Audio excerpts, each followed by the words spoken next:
शिव पुराण कह रही है। बुजुर्ग कह रहा है कि हमारे इस पाप कर्म को काटते क्यों नहीं हो। भगवान कह रहे हैं काटने को तो मैं काट देता, मना नहीं है, पर मृत्यु लोक में अगर आए हो तो थोड़ा सा कर्म का भोग तो भोगना ही पड़ेगा। संपूर्ण जीवन सुखमय हो, खूब डनलफ के गद्दा हो, चकाचक भोजन हो, रोज 56 भोग खाओ, खूब अच्छे से रहो, तो भी दुख तो जीवन में थोड़ा ना थोड़ा तो घेरेगा ही, थोड़ा ना। पहला मंद प्रारब्ध, दूसरा तीव्र प्रारब्ध और तीसरा तीव्रतम प्रारब्ध। दूसरे नंबर का हमारा कर्म, अगर हमने बहुत बेकार कर्म है, हमारे बहुत तकलीफ है, बहुत कष्ट है, बहुत दुख है, शिव महापुराण की कथा कहती है कि सदगुरु की शरण चले जाओ। संत महात्मा जोगी सन्यासी तपस्वी साधक उपासक कोई सदगुरु के पास जाकर निवेदन करो तो कुछ हमारे पूर्व का करा हुआ पाप कटना प्रारंभ हो जाए। हमारा पुराना पाप धीरे धीरे कटे। सत्कर्म की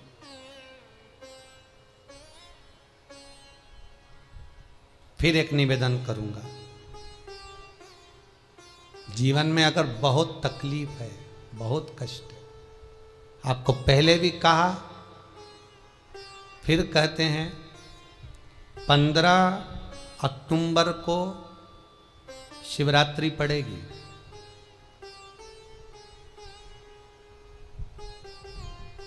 जो माघ महीने में शिवरात्रि पड़ती है उससे भी प्रबल शिवरात्रि 15 अक्टूबर को पड़ेगी।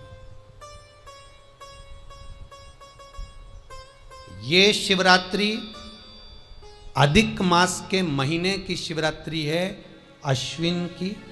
19 वर्ष के 2 बार गैप करने के बाद ये अश्विन का जो अधिक मास आता है, इसके बाद 183 वर्ष के बाद आएगा, और 183 वर्ष के बाद फिर इसमें की शिवरात्रि प्राप्त होगी। और 183 वर्ष किसने देखे? कौन ने देखे? और निवेदन करूंगा, अगर जिंदगी में थोड़ी सी तकलीफ है, दुख है, कष्ट है, परेशानी है, तो उस शिवरात्रि को हाथ से मत जाने दो। 15 अक्टूबर वाली शिवरात्रि को आपको पहले भी कहा कि क्या क्या वस्तु भगवान शंकर को हम रात्रि के समय पर चढ़ा दें, जिससे हमारा रोग समाप्त हो जाए, हमारी बीमारी समाप्त हो जाए, हमारे जीवन में सुख समृद्धि लक्ष्मी आ जाए। वो समर्पण का भाव। और शिवरात्रि आने में देरी है, 15 अक्टूबर में भी अभी देरी है, और आपके जीवन में बहुत कष्ट है, बहुत कष्ट। महाराज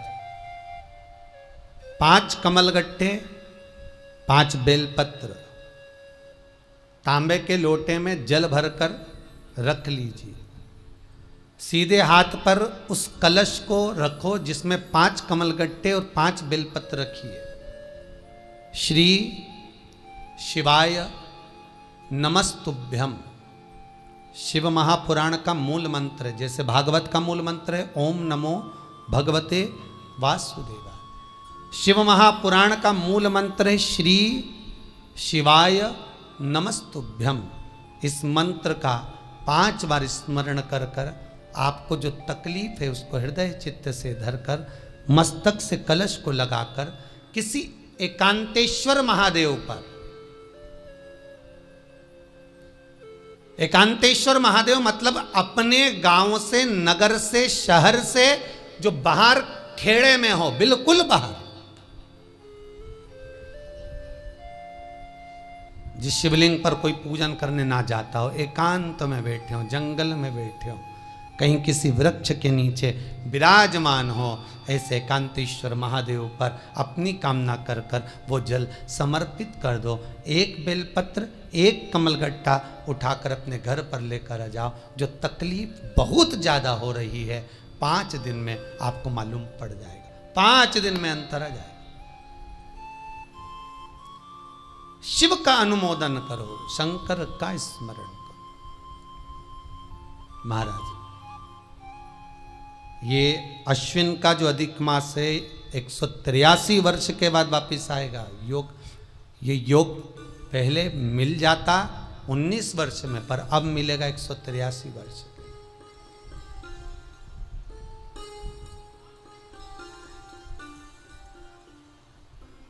एक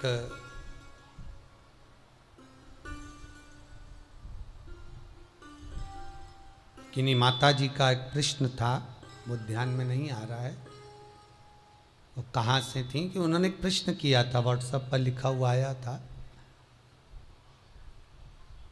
कि उनके घर में कोई बहुत ज़्यादा बीमार पड़ा हुआ है और बहुत बुजुर्ग है, लगभग 90-95 साल की हैं और शरीर गल गया, शरीर में अब कीड़े पड़ रहे हैं। सिस्टर को बुलाते हैं, डॉक्टर को बुलाते हैं, तब उनको साफ करते हैं, शरीर इतना गल चुका। उसके लिए क्या करना चाहिए? एक निवेदन करूंगा, एक भगोनी में गेहूं रख लीजिए, एक पात्र में गेहूं, जो बहुत बुजुर्ग हो चुकी हैं, कीड़े पड़ रहे हैं शरीर में, आपने एकादशी दे दी, गीता जी करवा दी, पाठ करवा दिया, गौदान करवा दिया, मोक्ष करवा दिया, सब कुछ करवा दिया, तो भी मुक्ति नहीं मिल रही है, तो पात्र में गेहूं रखकर उन माता जी की सीधे हाथ की 3 उंगलियां उस गेहूं में डालकर उनका नाम और गोत्र बोलकर वो गेहूं गाय को खिला दीजिए। पात्र किसी गरीबड़े को, भिक्षुक को दे दीजिए। महाराज 3 या 4 दिन में मोक्ष प्राप्त हो जाता है।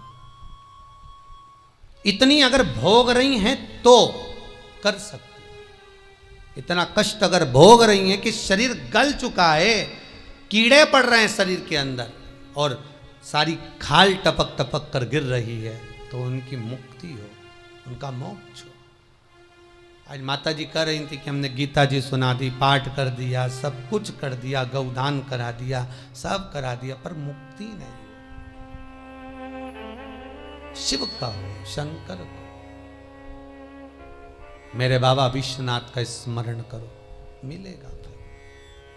फिर निवेदन करूंगा, ब्रह्मा ब्रह्मलोक में रहते हैं, भगवान विष्णु बैकुंठ में रहते हैं। मृत्यु लोक का अगर कोई देव है तो वो महादेव है।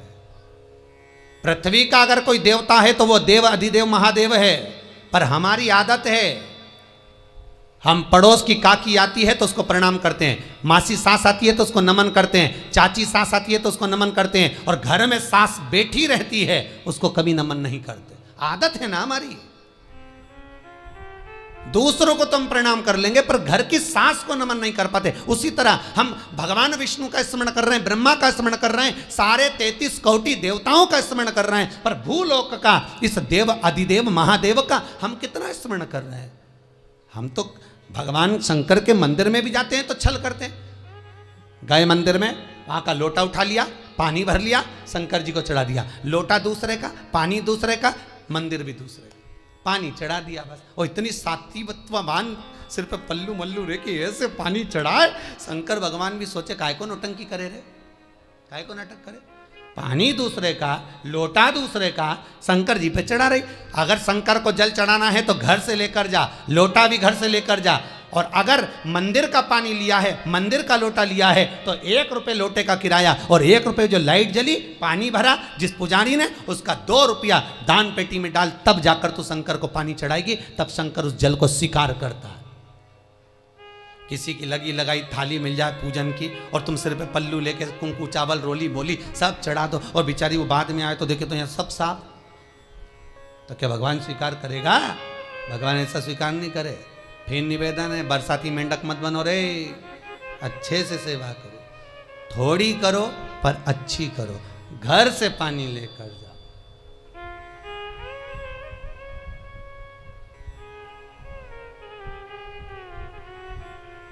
कल कोतवाली चौराहे से, हमारे सीहोर के कोतवाली चौराहे से कोई बहन जी आई थी 33 मालपुआ लेके, कहे गुरुजी संकल्प करा दो। हमने कहा पानी लाओ, तो क्या तुम्हारे यहाँ नहीं है? हमने कहा हमारे यहाँ तो कुआं है, लिया। चावल लाओ, तो क्या गुरुजी पूजन मंडप में होंगे ना चावल जरा सा। हमने कहा वापिस घर जाओ, निकलो। कितनी बार भागवत सुनी, राजा बलि के दरवाजे पर वामन भगवान खड़े हैं। राजा बलि वामन भगवान से कहता है प्रभु आपके एक हाथ में छत्र है, दूसरे हाथ में कमंडल है। तो राजा बलि कहता है आपके कमंडल का जल दे दो, मैं संकल्प छोड़ देता हूं। वामन भगवान कहते हैं राजन अगर मेरे कमंडल का जल लेकर तू संकल्प छोड़ेगा तो वो संकल्प मान्य नहीं होगा, तुझे स्वीकृत नहीं होगा। किसी की लगी लगाई थाली में से कुंकू चावल चढ़ा दोगे तो कुछ मिलना है क्या? अरे बोलो तो। विष्णु पुराण में तो यहां तक लिखा है कि किसी का लगा हुआ दिया, किसी का दिया मंदिर के अंदर रखा था, तुमने अपना डब्बा खोलकर बत्ती निकाल कर उसके दिए में रखकर जला दी और सोच रही है कि मैंने खूब बड़ा काम कर दिया, तो उसका तो फल ही नहीं मिला। विष्णु पुराण कह रही है खुद का दिया, खुद की बाती, खुद का दीप अगर जलाती तो फल मिलता। किसी मंदिर में तुम रोज डब्बी लेकर जाओ, बत्ती लेकर जाओ, मना नहीं है, पर उस मंदिर में पहले से 5 दिए, 7 दिए, 11 दिए तुम रख कर आओ तो जलाओ। दूसरे के रखे हुए दिए में 50 बार बाती जला कर आना, उसका कोई फल नहीं मिलने वाला, उसका कोई फल नहीं है हमारा।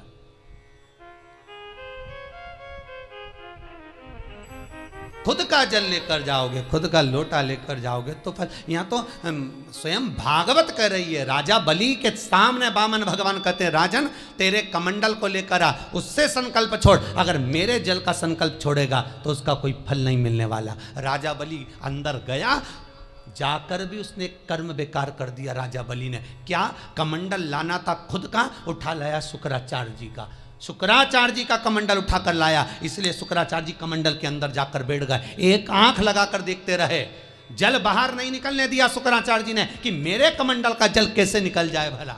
फिर भी राजा नहीं माना, तब एक कुसा खींचकर उसकी टोंटी में दी तो शुक्राचार्य जी की आंख फूट गई। शुक्राचार्य जी ने कहा राजा बलि तू जान नहीं पाया, मेरे कमंडल का जल लेकर गया और मेरी आंख फूटी है, मैं तुझे श्राप देता हूं कि तू सत्ता से विहीन हो जाएगा। राजा बलि की पूरी सत्ता चली गई,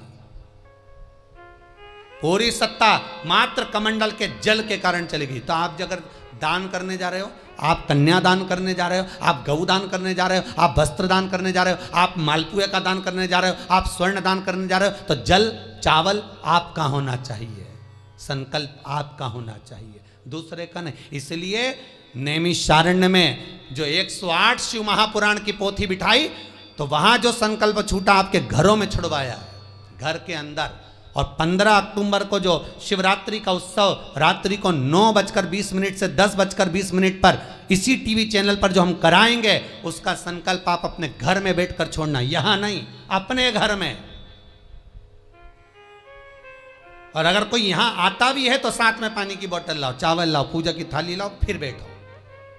अपना संकल्प अपना होना चाहिए, उसका फल हजारों गुना प्राप्त होता है। दूसरे का जल, दूसरे का चावल स्वीकार कर लिया, उससे फल की कामना नहीं है, हमारा मिलता नहीं। फिर भले 4 घंटे तक तुम ढोलक बजा बजा के गाओ, तांबा का हंडा में तातो धरा पानी और नींद आए भोला नवा के रहूंगी, भोले को अपना बना के रहूंगी। शंकर भगवान भी बोले पूरी रात गाए तो भी नहीं आऊं मैं, तो जा गाय को है भोलेनाथ। शिव को मनाने के लिए आडंबर की जरूरत नहीं है, शंकर को मनाने के लिए बहुत साधना करने की भी जरूरत नहीं है। शंकर तो कहते हैं 3 बार ताली बजा दो, बम बम बोल दो, उतने में भी राजी हूं। पानी नी भी चढ़ाए चलेगा, ताली नी भी बजाए चलेगा, बम बम नी भी बोला चलेगा। शंकर का शिव महापुराण की कथा कहती है इतना भी ना बने तो मेरे मंदिर के सामने से निकल कर चले जा, उतने में भी कल्याण कर दूंगा। ये भी ना बने तो मेरे मंदिर का शिखर देख ले, शिखर दर्शनम सर्व पाप नाशनम, मात्र शिखर का दर्शन कर लेने पर भी मैं तेरे पाप छिन्न कर देता हूं, समाप्त कर देता हूं, तेरी जिंदगी खुशियों से भर। शिव करें उतने में भी संतुष्टि है।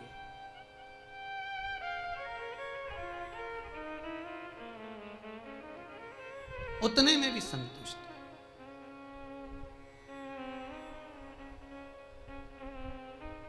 शंकर का अनुमोदन करने वाला, शिव का स्मरण करने वाला है। दुख अगर मालूम पड़े प्रारब्ध के कारण, कोई कर्म के कारण हमें मिल भी रहा है, तो वो समाप्त होगा, वो मिटेगा। और बाबा से कहते रहना ना, भोला सब दुख काटो मारा। बाबा बस कृपा कर कर मेरे दुखों को काटिए।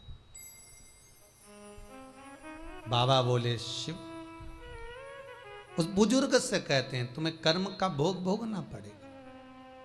बाबा ये कर्म का भोग मनुष्य क्यों भोगता है? शंकर कहते हैं पूर्व में जो कर कराए हो उसके अनुसार फल मिलता है।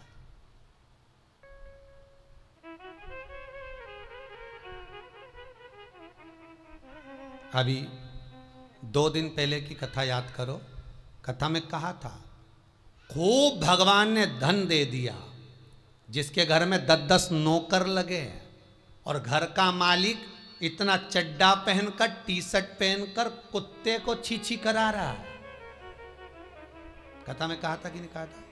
तो किसी ने प्रश्न किया था, गुरुदेव इनके घर में 10-10 नौकर लगे, इनके घर के बच्चों को तो नौकरानियां पाल रही, दासियां पाल रही, और सेठ जी अच्छा चड्डा पहन के, टी शर्ट पहन के कुत्ते को छी करा रहा। तो ये कहीं लिखा है? अरे गरुड़ पुराण उठाकर देखो ना, ये भी कर्म का भोग है कि तेरे घर में 10 नौकर काम कर रहे हैं और कुत्ते को छी मॉर्निंग वॉक में तू करा रहा। तुमने भी देखा होगा रे, जितने लोग टीवी पे कथा सुन रहे हैं, सही बताओ ईमानदारी से, अपनी अपनी स्वीकृति भेजना हो व्हाट्सएप पे जरूर। देखा होगा कि नहीं देखो, सुबह सुबह लोग कुत्ता इतनी शान से घुमाए, कुत्ता इनंग जाए तो वो इनंग, कुत्ता उधर जाए तो वो उधर। हमें ये समझ में नहीं आया कि ये कुत्ते को घुमा रहा है कि कुत्ता इसे घुमा रहा है। वो इधर जाए उधर, उधर जाए उधर, उधर कहाँ कर। इसलिए निवेदन मत बुरे कर्म कर बंदे, वरना पछताएगा। भगवान की आंखों से तू बच नहीं पाएगा, तू बच नहीं पाएगा। कर्म का भोग भोगना पड़सी पड़ेगा, चाहे रो के भोगो चाहे हंस के भोगो। इसलिए निवेदन है खूब बढ़िया चकाचक खाओ पियो मौज करो, जिंदगी अलमस्त जियो। कितनी भी जिंदगी में दुख आए रोना नहीं, सुखी रहना, मुस्कुराते रहो, क्योंकि आखिरी में जो फोटो टंगेगा वो तो मुस्कुराने वाला ही टंगेगा। तुम भले जिंदगी रो के निकाल, फोटो में तो तुम स्माइल देते ही मिलोगे, माला टंगी रहेगी मुस्कुराते। जित्तों के घर भी जाके देखोगे तो मुस्कुराता हुआ फोटो मिलना है, रोता हुआ किसी का नहीं मिलेगा, भले जिंदगी कितनी भी रो के निकाल। चित्त वृत्ति को लगाओ भजन में, कीर्तन में, स्मरण में। जितना समय गया जाने दो, जो बचा उसको शंकर में लगा दो, शिव में लगा दो। महाराज कर्म का भोग भोगना है, गति प्रारब्ध की। दूसरी जो प्रारब्ध की गति है उसको कहा तीव्र प्रारब्ध।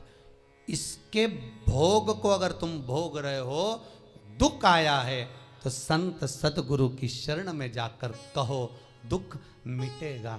तीसरा है तीव्रतम प्रारब्ध। इस प्रारब्ध में अगर बहुत ज्यादा दुख आ गया तो कुछ ना करिए, एक काम करो, एकांत में बैठकर शिव का स्मरण करिए, शंकर का भजन।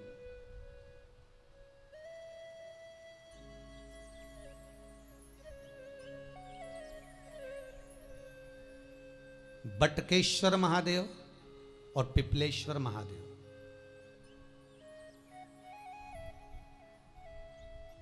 पिपलेश्वर महादेव जिस जगह पर दधीची ऋषि की धर्म पत्नी सुवार्च के सम्मुख में दधीची ऋषि के प्राण देवता ले लेते हैं, अस्थियों का कंकाल हो जाते हैं दधीची बाबा। उनकी धर्म पत्नी रोती हुई अपने पेट पर पत्थर मारती है गर्भ को नष्ट करने के लिए।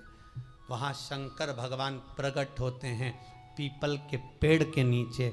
शिव जी का नाम पिपलेश्वर महादेव हुआ। जो बालक पीपल के पेड़ के नीचे जन्मा उसका नाम पिपलाद हुआ। दो महादेव अपनी पुस्तिका में लिख कर रख लो, एक बटकेश्वर महादेव और एक पिपलेश्वर महादेव। अदालत में कोई कार्रवाई चल रही है, अदालत में कोई केस चल रहा है, अदालत में कोई बात चल रही है, नहीं जीत मिल रही, नहीं विजय मिल रही, हार गए, पेशियां लगा लगा कर एक बार बड़ के पेड़ के नीचे बालू मिट्टी का शिवलिंग बनाकर उसकी पूजन करो। पूजन अर्चना कर कर दही 3 चम्मच नाम लेकर चढ़ाओ जिसके साथ केस चल रहा है, और 3 चम्मच दही चढ़ाकर उस दही को उठा लो और रुमाल पर उसके छापे लगा लो, सफेद रुमाल पर। भगवान शंकर की पूजा अर्चना कर कर जल में विसर्जन कर दो बटकेश्वर महादेव का नाम लेकर, और उस रुमाल को घड़ी बनाकर रख लो। अगली पेशी जब हो उसको साथ लेकर जाओ, केस जल्दी निपटेगा, विजय प्राप्त होगी। मात्र 3 सोमवार करिए बटकेश्वर का स्मरण। उसी तरह पिपलेश्वर महादेव, कितनी भी बड़ी जिंदगी में रोग हो, चाहे कैंसर जैसा हो, लीवर हो, किडनी हो, कितना भी बड़ा रोग हो, भगवान पिपलेश्वर महादेव का स्मरण करिए। पीपल के पेड़ के नीचे शंकर भगवान के शिवलिंग का निर्माण कर कर उसकी पूजन अर्चना करिए, उस पर शहद चढ़ाइए। पीपल का वृक्ष, आंवले का वृक्ष, शमी का वृक्ष, बेलपत्र का वृक्ष, ये औषधि पूर्ण है महाराज। डॉक्टर ने कह दिया डायलिसिस कराना जरूरी है, तो एक बार इस शिव महापुराण का उपाय जरूर करना। डायलिसिस कराने से पहले 5 छोटे छोटे पीपल के पत्ते लेना, शंकर जी का शिवलिंग का निर्माण पीपल के पेड़ के नीचे करना। मट्टी का पार्थिव शिवलिंग निर्माण कर कर उसकी पूजन कर कर बेलपत्री 5 चढ़ाकर 5 पीपल के पत्ते, 5 शमी के पत्ते शंकर पर चढ़ा देना। आरती पूजन करना। शमी का पत्ता बेलपत्र छोड़कर 5 पीपल के पत्ते उठा लेना। जिस व्यक्ति को डायलिसिस का बोला है उस व्यक्ति को 5 पत्ते पीस कर छान कर पिला देना। 3 दिन बाद फिर जाकर डॉक्टर को चेक करवाना, डॉक्टर डायलिसिस का मना कर देगा, लीवर किडनी अपना काम करना प्रारंभ कर देगा। पिपलेश्वर महादेव की पूजन, पीपल के पत्ते की औषधि जीवन का सुख दे जाती है। कोई पिपलेश्वर महादेव सहज नहीं है महाराज। कितना विचित्र वर्णन है, प्रैक्टिकल जरूर करना। सीओर वाला महाराज कहीं झूठ तो नहीं बोल रहा, और व्हाट्सएप पे लिखकर भी भेजना करा कि नहीं करा, क्योंकि शिव महापुराण की लेखनी है। वेद व्यास जी महाराज वर्णन करे, गलत नहीं कर सकते। किसी को बहुत खून निकल रहा है, बहुत एक्सीडेंट हो गया, खून पर खून निकल रहा है, उसको अगर होश है और वो होश में है तो 5 पीपल के पत्ते किसी भी वृक्ष के तोड़कर पिपलेश्वर महादेव का नाम लगकर उसको खिला दो, चबा चबा कर, उसी समय खून निकलना बंद हो जाएगा, रक्त बंद। पिपलेश्वर महादेव का मात्र स्मरण ही सुख दे जाता है, आनंद की अनुभूति करा देता है। मात्र पिपलेश्वर महादेव। बहुत बड़ा ऑपरेशन कराने जा रहे हो तो उसके 15 दिन पहले पिपलेश्वर महादेव का पूजन कर कर, अर्चना कर कर, भगवान शिव का स्मरण कर कर, पीपल के पत्ते की माला बनाकर हनुमान जी को चढ़ाकर फिर ऑपरेशन के लिए जाओ, जिससे दूसरी बार ऑपरेशन की जरूरत ना पड़े। शरीर का जिसका ऑपरेशन है वो अच्छा हो जाए।